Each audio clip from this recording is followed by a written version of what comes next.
seppo ay da way darten do anni ko marchandise ko yeyete yebete wona dum an gonga ya dimi 25 gasata dum ngay no ko jabu yeytor ko mi alna wone ko yeytor 25000 no mo jagoy no 25000 mo et puis dum ittay valeur minga ittay valeur kati no ko jabu ye min andi tim yeyi to dugol min ngara mi yeyi min sodata min ko 100000 mi sodata toto ko premier ko mi ala no buudi ko mi ala no gollugo do mi yaanu parce que dum jokkay no raywa ngal mi ya ha kon kaser mi yiway no bambe to teppa kon kaser iso do go rew abode don tan to bambe to kon kaser kam andi don akko ne ngala so jidira aller retour kade lingi ngi lang na poto to ang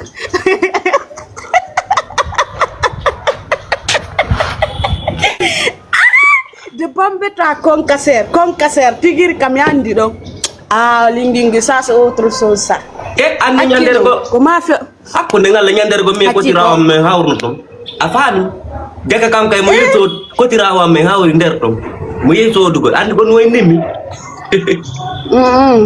wo mi anda mo andala akko ne ngala me ko gonga makko ida yey man nago kanga mo o ngandindira dun jamma abbi na antigiri wawli dun do joni bawla jiwani mako weldi yaga fala ma innuda mon dini mono alaka jikka tiktok yo be yawbe jonna bari way koy ka way lanni wara jonna jippi ka adna la numero ma mezu tama ko groupe whatsapp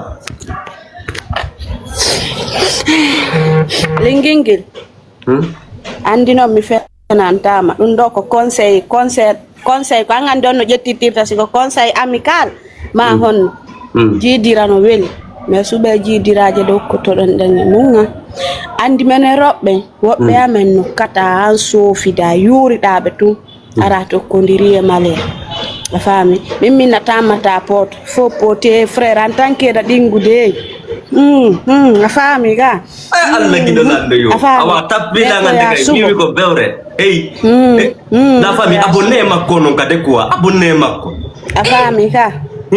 afami ka voilà en tant que no wadde ni modi ukirni si wadi ni voilà da wadirni de kado yalti frère tappu nder to kono suba andi ka ukkoto da donga ndemi hendino do jidira on capawum kero wadda kun ko kun fillo sifi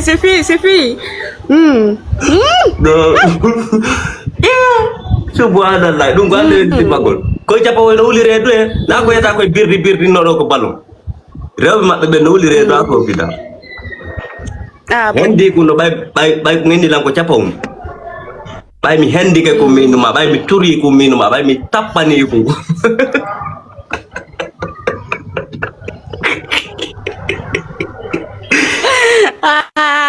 kerara ko nginna fabe acitang awaza bo madum ko wono ende kan ko wono ko wono lay no ko wono en ko na mi suya min ya zebo awa suya nunu kan nunu lingi na ko wono suya ako de la ingeri na mi don suya na zebo na do e bodiray do abonande no lingingi do ko soriyo non mi won ma wo landa jubbe jokko jiwo no foti a fami be suba ka ukkoto dado ka natta do menen bero wobbe ana ennu ma lingingi parjemani abito parjemman kay ko jelo natta ma bayende subi aya subude ya subude na to be mabe Milla subude humnane be ina wo sa subali ko jodda ayi to do ko no subaya ono subirta mi subay jona bi jona andi do ko kata wari labi ni joni timo labi afami ara yobe do ara wardo joni afami ara wodo no labi o yoba ma do 150,000 o da no dul o yoba ma 1 million ko mo jettata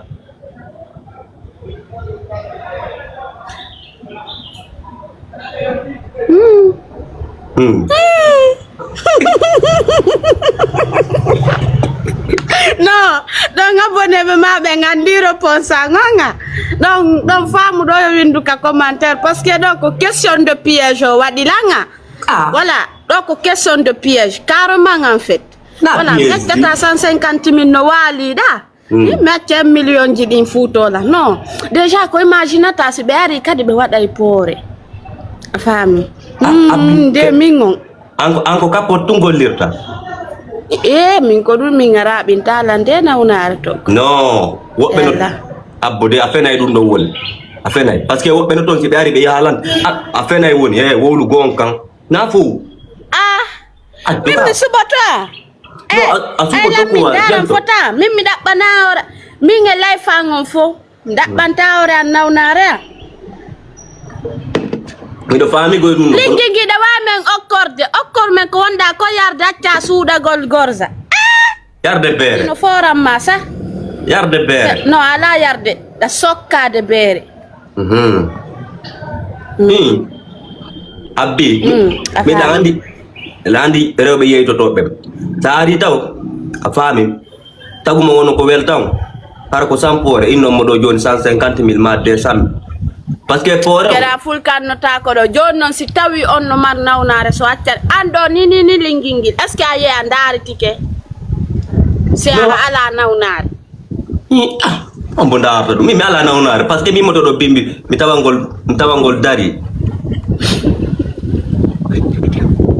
fami ida holi nawna jono wodi de yotako nawna jonde wodi de yotako watto wolu goldo tan koy wolu gonka antur me ngenen didu afami lingingil bebe anno dila la yada mi loba on tuma banda amu bye bye akune ngalo o yeye gol bi ajede Fima do merci wada do na lingingi no mimi kupa wallahi fon waji poto dum kupa yow tay ko pride ko bayda andi do live jima din do rewbe jawo ben fo do ta jiwo jawo do mardo hundu ko sombere buri lando andi no andi mi ko da waja on del go ko lobo a jawna be do tumbe fuddo ma waja go jonno ko dum no woni weltala jonno ko kupa lay fon wona free. Okay, awa Fima do na yoto ilego na banta jowa shapang. Ya Fima do. La pa mi Fima ndo aketi on ko o bewre. Me yeme ko za le ko nu wadi. Parce que oron ko be pale do welton. Aro do fenono bi mena me ngalander ton. Ko terre à terre.